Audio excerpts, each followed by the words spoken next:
A curriculum can decide the country's future. That means curriculum is strong in education system. When you go to the early childhood education curriculum, Dr. Maria Montessori advocated a prepared environment, a curriculum which has vivid experiences, where a child should get into the curriculum. Curriculum should not be an external factor to influence the child.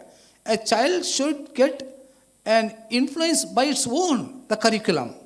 This is the point where the early childhood is more important, because in the formative years, the sensory organs play a very important role. Maybe a sense of touch, sense of hear, or sense of vision, and other multiple sense organs. So during this stage, it is not mandatory to stick on to the curriculum framed by the policies or curriculum decision makers, everything. It is a classroom teacher can prepare the child's curriculum locally with her own experiences and child's interest. In such scenario, when the children of special needs, children of diverse learning needs are there in a classroom, it's becoming a major role for a teacher to create a curriculum for her own child in her own classroom for the development of her own child, for her own children's future. In this, we have opinions with our panelists. Let us discuss some opinion about how to, being as the teacher, you're going to frame a curriculum for your own children, including this inclusive education program in your own classrooms. So the Finland system, one of the key takeaway when I listen to speeches from all the educators from Finland, they have the gap mediation plan. So they still have the normal classroom setting, but they have the gap action plan where they identify between the current state to the mastery level. So they address that in that way. So I think for the curriculum have to be dynamic.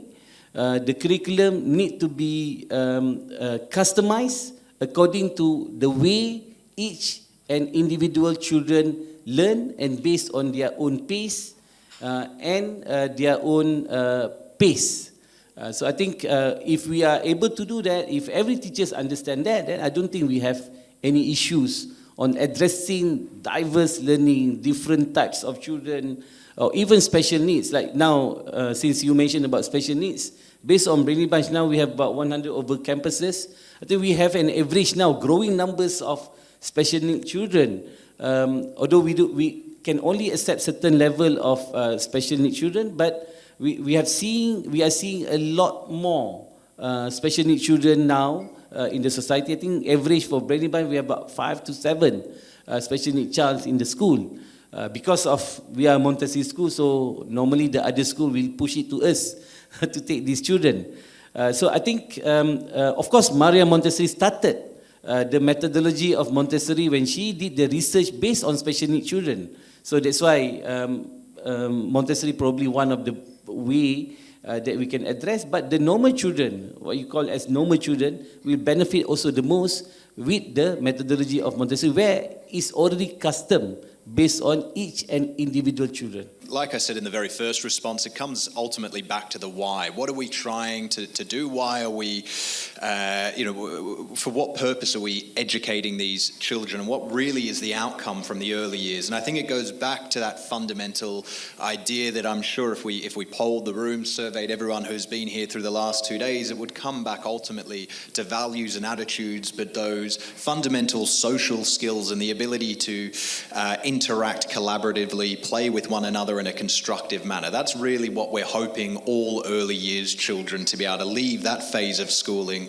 with those skills, so they can then enter into the slightly more formalized learning environments of what we would call in the British curriculum at least, Key Stage 1, 2, and so on.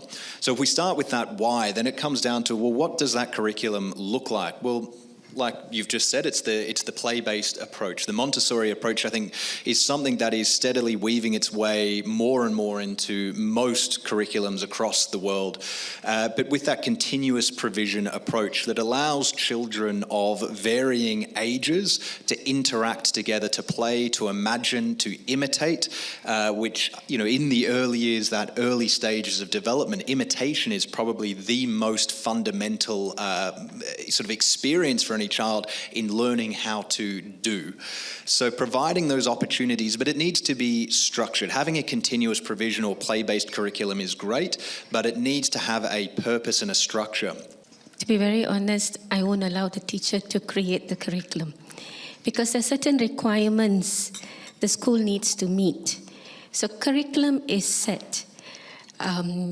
It has to be professionally done. And at Beacon House, we do have that for our 5-year-olds and 6-year-olds. What is imperative is how the teacher adopts it in class. That is the ingenuity of the teacher. Now, a teacher who's qualified as a early childhood education teacher will know that because she or he comes with the pedagogy, right? You see, when we have learning standards to achieve, when we have learning objectives to achieve, even for children as young as 5 and 6 years old, nobody expects the child to achieve it in one lesson. It's always over the course of time, over an academic year. So there leaves a lot of space for repetition and even enhancement, remedial. So with that repetition, children that age, with all the repetition and doing it, and of course playing games, right? Game-based lessons or strategies, not only game-based, but also songs. Using of songs with children as early as that helps achieve the objective. According to her, curriculum is set by the professionalist, and teacher has to go how to adapt that curriculum to her classroom. She has to tailor according to the needs of the children, according to the needs of the hour. Well said, madam, and the team.